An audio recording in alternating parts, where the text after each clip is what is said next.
हरियाणा में विधानसभा चुनावों को लेकर सियासत तेज हो गई है।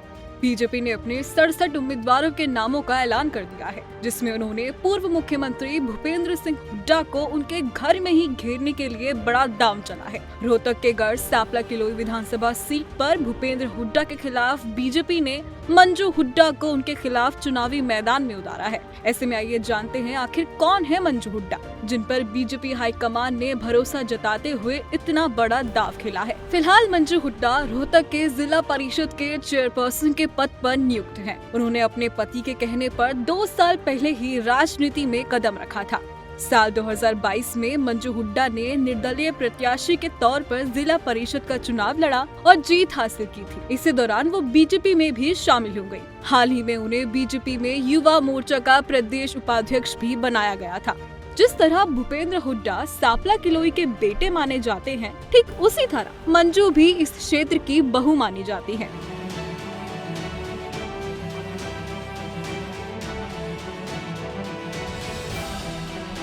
बता दें कि जब मंजू हुड्डा चेयरपर्सन बनी थी तो शहर में गैंगस्टर की पत्नी होने के कारण काफी चर्चाओं में रही थी। मंजू के पिता हरियाणा के डीसीपी हैं, तो पति गैंगस्टर और हिस्ट्री शीटर रह चुके हैं। मंजू हुड्डा के पति राजेश हुड्डा नामी गैंगस्टर है। सिर्फ हरियाणा में ही नहीं बल्कि उत्तर प्रदेश और राजस्थान में युवाओं और जाटों के बीच उसकी काफी अच्छी पैठ मानी जाती है। वहीं मंजू बेहद ही साधारण परिवार से आती है, लेकिन उनके क्षेत्रीय मुद्दों पर पकड़ के चलते ही उन्हें भूपेंद्र हुड्डा के खिलाफ उतारा गया है। इतना ही नहीं, मंजू हुड्डा के चुनावी मैदान में उतरने से भूपेंद्र सिंह हुड्डा के लिए टेंशन इसलिए भी बढ़ गई है क्योंकि दोनों ही जाट समुदाय से हैं। तो ऐसे में कहीं न कहीं वोट कट भी सकते हैं और बट भी सकते हैं। मंजू के पति राजेश की युवाओं के बीच मजबूत पकड़ भी मानी जाती है। ऐसे में ये महिला नेत्री कांग्रेस के लिए गले की फांस बन सकती है।